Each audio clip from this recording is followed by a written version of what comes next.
कृपया अपने नेत्रों को बंद कर लीजिए। अपना मुख अपनी ओर कीजिए। सुख अपने आश्रय से है, अमूर्त के आश्रय से है। मूर्त पदार्थ सुख स्वभावी नहीं होने से मूर्त पदार्थों के आश्रय से सुख नहीं है।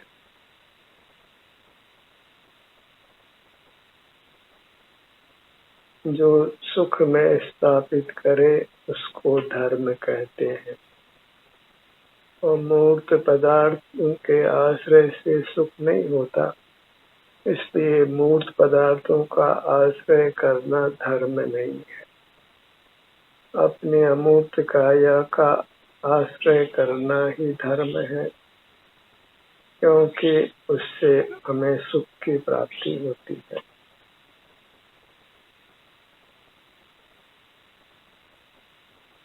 अपने अमूर्त काया का आश्रय करना, संवेदन करना, वही धर्म है।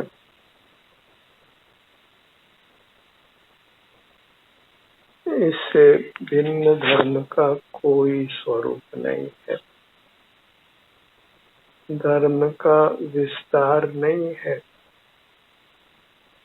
अपने ही आश्रय से रहना, अंतर्मुख रहना, अपनी अमूर्त काया का संवेदन करना, इतना मात्र धर्म है, और यही हमको सुख में स्थापित करता है। धर्म को विस्तार नहीं देना है।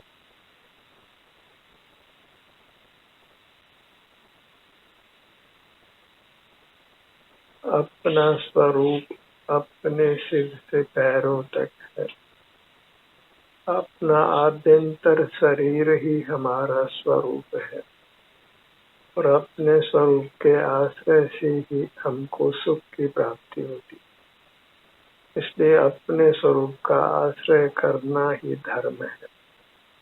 किसी पर पदार्थ का आश्रय करना किंचित भी धर्म नहीं। किसी भी प्रयोजन से हम पर का आश्रय करें, उसमें किंचित भी धर्म नहीं है, अपितु दुर्गति है। पर द्रव्यवादो दुःखै, पर द्रव्य के आश्रय से दुर्गति होती है। वह द्रव्यवादो सुखै, स्वद्रव्य जो अपना आभ्यंतर मूर्त शरीर है, उसके आश्रय से सुगति होती है। उत्तमा स्वात्म चिंता, अपने आत्मा का चिंतन अर्थात संवेदन करना वही उत्तम है। और पर चिंता अधमा अधमा, और अपने से भिन्न पर पदार्थों का चिंतन करना, उनको जानना, देखना, किसी भी प्रकार से उनका आश्रय करना, वह अधम से भी अधम है, पाप है।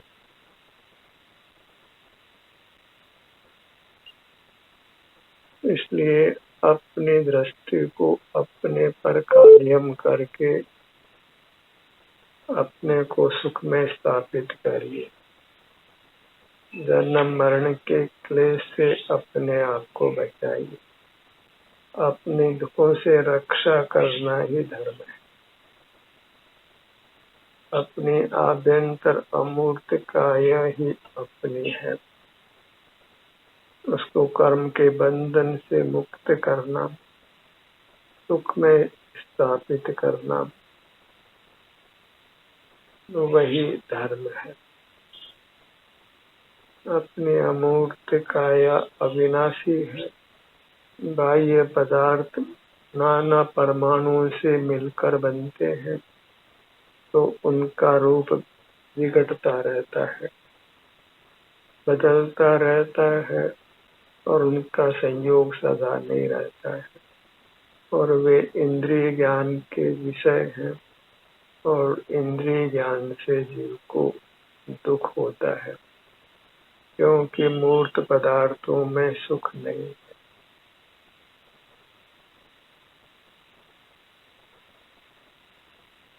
विषय सुख कदाचित होता है और वह फिर दुख का ही कारण होता है।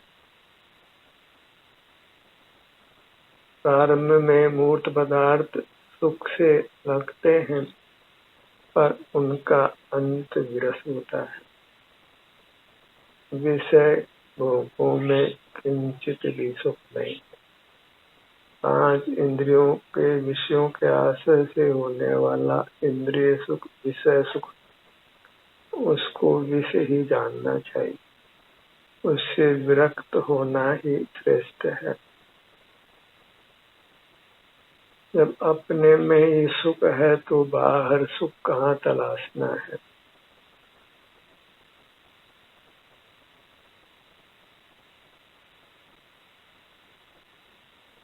सुख का हेतु भीतर है और हम बाहर ढूंढ रहे हैं, तो सिवाय कष्टों के और कुछ भी प्राप्त होने वाला नहीं है।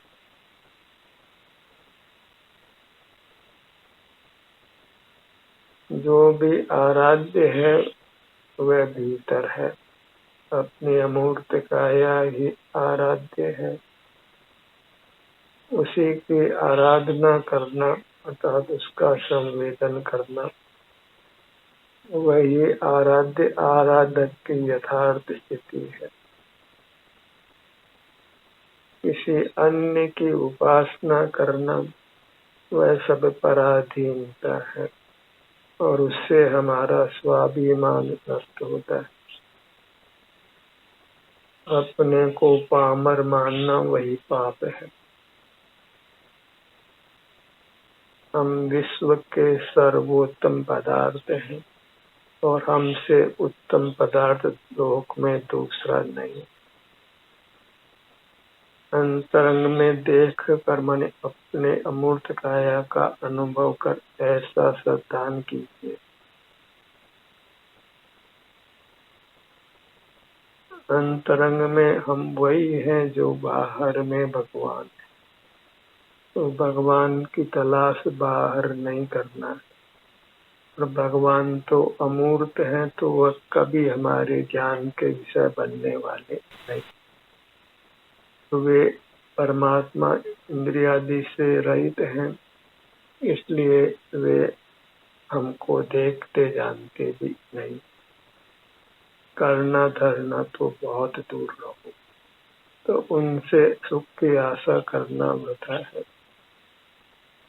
आस पराई जो करे होते ही मर जाए। परमात्मा से सुख की आशा करना भी जीते हुए मरने के समान है। सुख की आशा अपने से ही वही स्वाधीनता है। आपका आप ही देव है, आप ही गुरु है, आप ही शास्त्र है। अन्य को देव गुरु शास्त्र तीर्थ बनाने में धोखा ही धोखा है। जन्म जन्मांतरों में हमने परमात्मा को, गुरु को, शास्त्र को, तीर्थ को बाहर ही माना है और हम आज तक मूर्त से ही बंधे। पिछला जन्म, उसका पिछला जन्म याद हो तो हम जानेंगे कि हमने जन्म जन्मांतरों में किसी और को ही देव मानकर उसकी आराधना की है। हम मंदिर मंदिर गए हैं, तीर्थ तीर्थ गए हैं और जन्म मरण के दुखों से अब तक अपने को मुक्त नहीं कर पाए। बस अपनी आभ्यंतर मूर्त काया जो साक्षात देव है, उसी को देव स्वीकार नहीं। तन मंदिर में देव इन जग मंदिर देखंत, हास्य मुझे दिखे अरे प्रभु भिक्षार्थ भ्रमंत। सारा जगत क्या करता है उधर देखना ही नहीं। तो जगत को देखना अच्छा नहीं है। और बाहर तो केवल मूर्त पदार्थ ही जानने में आते हैं और धर्म अमूर्त के आश्रय से है। मूर्त और अमूर्त के बीच में ही हमको चुनाव करना है। मूर्त का चुनाव नहीं करके अमूर्त का चुनाव करना है, तो फिर संसार का अंत आ जाता है। हम स्वयं परमात्मा हो जाते हैं, सर्व दुखों से मुक्त हो जाते हैं और अपने आश्रय में कुछ भी क्रियाकांड नहीं है, कुछ भी शास्त्र पाठन नहीं है, कुछ भी बाहर के देव दर्शन पूजन आदि नहीं, कुछ विचार भी करना नहीं है, स्वानुभव में शब्दों का संख्या का काम नहीं है। जन्म जन्मों में हमने आगम का अभ्यास किया है, बाहर के सब परिकर का त्याग किया है, तो भी मूर्त जो अमूर्त है, सुख स्वभावी है, वह हमें प्राप्त नहीं हुई है, क्योंकि वह भीतर है और हमने सारी आराधना बाहर की है। जहाँ सुख है वहाँ उसको तलाशा नहीं है और भटक रहे हैं, विषय सुख पाने के लिए भटक रहे, पर से ही सुख की आशा लगाकर पर से ही सुख की भीख मांग रहे और पर से सुख की आशा ही हमारे सुख को डसती है, नष्ट करती है।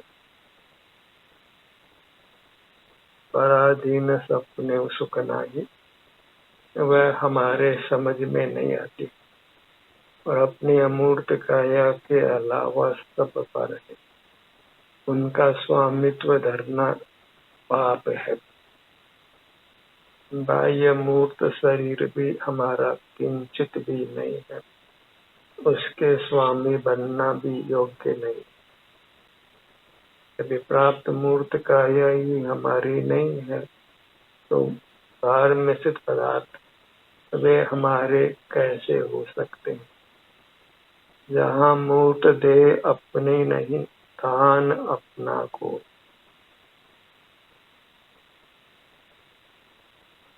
धन परिजन तो प्रकट ही बाहर है, वे हमारे कैसे हो सकते, उन पे हमारा अधिकार नहीं होता है, हमारा स्वामित्व नहीं है, उनके प्रति हमारा कुछ कर्तृत्व भोक्तृत्व भी नहीं और वास्तव में ज्ञातृत्व भी नहीं।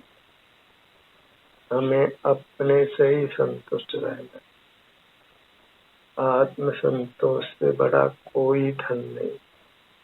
अपने को पाकर जो संतुष्ट हो जाता है, वह अल्पकाल में परमात्मा हो जाता है।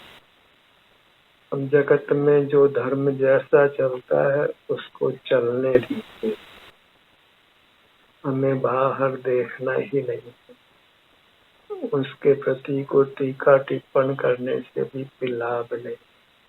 हमें अपने आप को बदल लेना है, अंतर में स्थित हो जाना, अपने में उपस्थित रहना है, तो फिर अपने भीतर कर्म नहीं रहता। दुख कर्म की उपाधि से ही होता है, और जब हम भीतर रहते हैं तो कर्म की उपाधि मिट जाती है और हम परमात्मा हो जाते हैं, मन सुखी हो जाते हैं।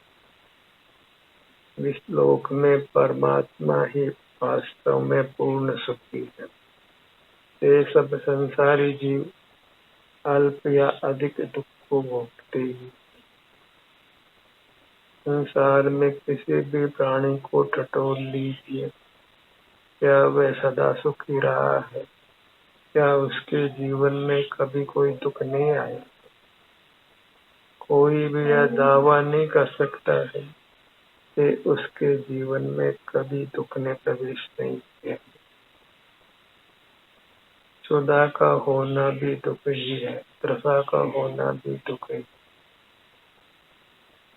पल पल में हम दुख भोगते, फिर भी हम दुख की संवेदना में नहीं आते, दुख मुक्ति का यथार्थ उपाय नहीं करते, और वह यथार्थ उपाय स्वाधीन है, अर्थात अपने आश्रय से रहना। मूर्त का आश्रय छोड़कर अमूर्त का आश्रय करते हैं। मूर्त पदार्थ भौतिक जगत है और वही विषय विलास है। कहने को हम उसे पाश्चात्य सभ्यता कहें, पर वह सब हमारे भीतर गहरे बैठे हैं। मूर्त पदार्थ ही हमारे लिए धन है, सर्वस्व है, और मूर्त पदार्थों का ज्ञान ही हमारे लिए सर्वस्व। लक्ष्मी मूर्त पदार्थों का नाम है और सरस्वती मूर्त पदार्थों के ज्ञान का नाम। तो सर्वत्र हमारे जीवन में अचेतन मूर्त का ही बोलबाला है, और ये चेतन जो स्वयं परमात्मा रूप है वह हमारे हृदय में कोई स्थान नहीं बना पाता है। दौड़े दौड़े हम मंदिर जाते हैं, ऐसे दौड़े दौड़े भीतर नहीं जाते, तो फिर सुख की प्राप्ति कदापि संभव नहीं, क्योंकि सुख बाहर नहीं, सुख अपना ही स्वरूप है। मिश्री मिठास को बाहर ढूंढे और बाहर की मिठास मिलना संभव नहीं हो, तो फिर मिश्री को मीठा होने पर भी मीठे का अनुभव नहीं हो सकता है। अन्य जीवों का सुख हमारे अनुभव में आ नहीं सकता है, और अपना सुख अनुभव करते नहीं है, तो फिर सुख से रिक्त ही रहना है। फिर भले ही कितना पढ़ लिख लें, अपने को कितना ही समझदार मान ले, कुछ भी हमारा हित होने वाला है। तो बाहर के मामले में तो अज्ञानी रहना ही अच्छा है, और भीतर का ज्ञान नहीं होता है, इसलिए भीतर के संबंध में भी अज्ञानी रहिए। मोक्ष मार्ग में वास्तव में ज्ञान का कोई काम नहीं, अपने मूर्त के सुख का केवल संवेदन करना है, उस सुख को भोगना है।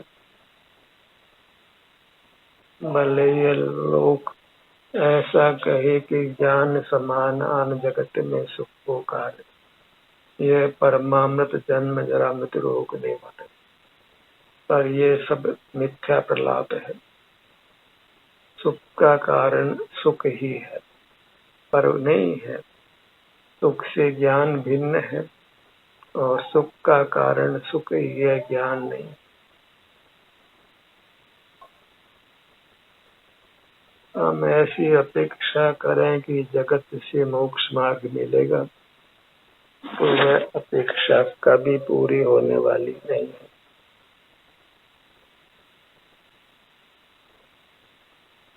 सुख हमारा ही रूप है, किसी पर से सुख की अपेक्षा नहीं करते, न माता पिता से, न किसी देव गुरु शास्त्र से, न अपनी संतति से, न अपने मित्रों से, न धन से।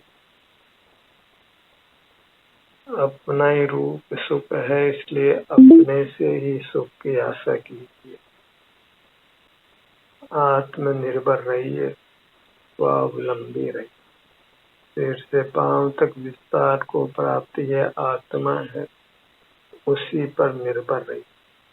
इसी का नाम सेल्फ डिपेंडेंस है, स्वावलंबन है, अपने पैरों पर खड़े होना।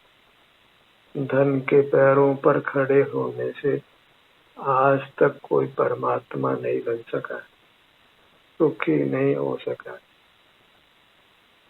पूर्व में भी सब धनादि का त्याग कर अपनी मूर्त का अवलंबन कर ही परमात्मा हुए। अपने ध्यान को इसलिए अपनी मूर्त पर ही दृढ़ता से स्थापित करें। ये अमूर्त काया है, ये भौतिक जगत नहीं है, ये विषय विलास नहीं है, ये पवित्र आत्मा है, उत्तम आत्मा है, परमात्मा है। आत्म ही है देव निरंजन, आत्म ही सदगुरु भाई, आत्म शास्त्र तीर्थ, आत्म ही सुखदाई। सिर से पांव तक ये जो अपना मूर्त शरीर है, वही आत्मा है, परमात्मा है, वही गुरु है, वही शास्त्र है, वही तीर्थ है। और बाहर तो सिवाय भटकने के और कुछ नहीं। Happiness is within, joy is in us. स्वास्थ्य अपने में स्थित होने से मिलता है और वही सुख है। और जब अपने में स्थित नहीं है, अस्वस्थ है, कहो तो पर में स्थित है, वही दुखी है और बाहर पर ही पर है। इसलिए वास्तव में पर के आश्रय से सुख नहीं। देव गुरु शास्त्र हमारा पर पदार्थ नहीं, अपनी अमूर्त का यही परमात्मा है, गुरु है, शास्त्र। और जिसका चित्त बाहर के किसी परमात्मा में, गुरु में, शास्त्र में, तीर्थ में अनुरक्त है, तो उसको फिर सुख दूर से भी दूर है, क्योंकि पराधीन सपने सुख नहीं।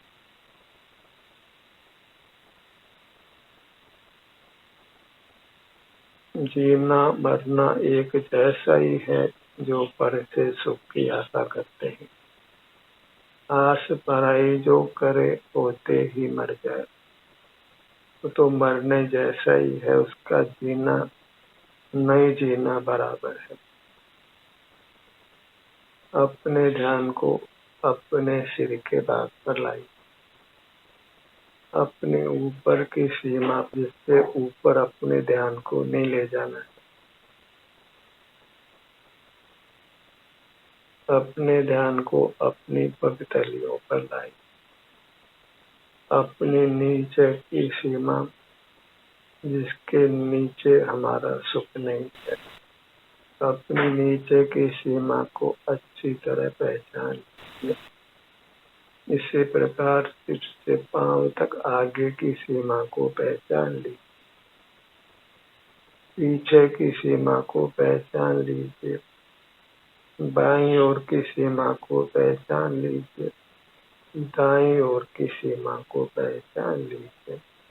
इस सीमा का उल्लंघन करते ही कर्म की गोलियां हमारे पर दागी जाती है, और वो गोलियां सूक्ष्म है, दिखाई नहीं देती, और दिखाई दे जाती तो फिर हम बहिर्मुख नहीं होते।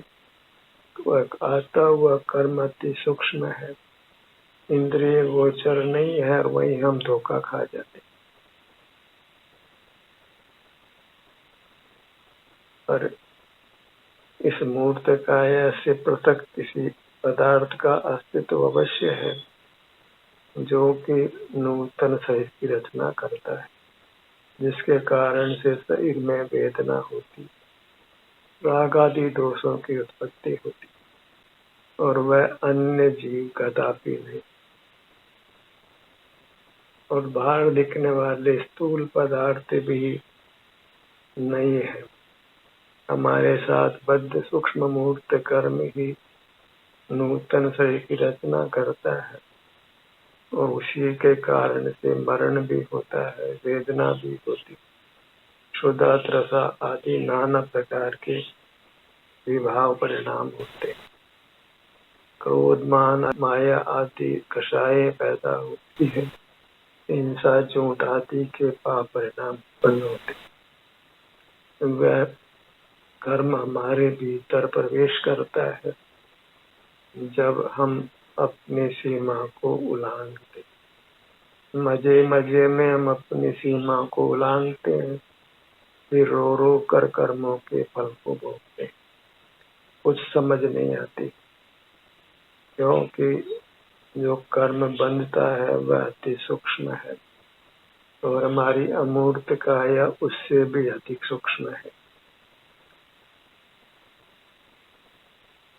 और बाहर में स्थूल पदार्थ हैं, वे ही हमारे इंद्रिय गोचर होते हैं और हम उन्हीं से युक्त होकर फिर कर्मों को आमंत्रित करते हैं और फिर उन्हीं के कारण से हम मरते और जन्मते। राग आदि दोषों की उत्पत्ति होती, वेदना उत्पन्न होती है, संसार की रचना हो जाती। तो अपनी सीमा को अच्छी तरह पहचान लीजिए। ऊपर नीचे बाएं दाएं आगे पीछे 6 दिशाओं में अपनी सीमा को पहचान लीजिए। प्राप्त मूर्त के समान हमारा आकार है, उसको हमने उल्लंघना नहीं। इंद्रियों के माध्यम से, मन के माध्यम से, मस्तिष्क के माध्यम से हम उस सीमा को उल्लंघते। वचन चेष्टा काय चेष्टा करते हुए भी हम अपना संवेदन नहीं कर पाते। शक्ति का उपयोग एक ही तरफ हो सकता है, बाहर या भीतर। बाहर जब हैं तो फिर सुख नहीं है और भीतर रहते हैं तो फिर दुख नहीं। और या तो हम बाहर ही रह सकते हैं या फिर भीतर ही रह सकते हैं। या तो बाहर का ज्ञान कर लीजिए या फिर भीतर का आनंद ले लीजिए। दोनों काम एक साथ नहीं हो सकते। या तो जगत को जान लीजिए या फिर अपने सुख को भोगिए। इंद्रिय ज्ञान और आनंद का साथ होना संभव है। एक समय में एक ही परिणाम हो सकता है, या तो ज्ञान कर लीजिए या फिर आनंद भोगिए। चुनाव आपका अपना है और आप निश्चित ही आनंद ही चाहते, सुख ही चाहते हैं, तो फिर ज्ञान से विरत हो जाए। बाहर का जानना बंद कीजिए और भीतर अपने आनंद को भोगिए और यथार्थ फैसला शीघ्र करिए।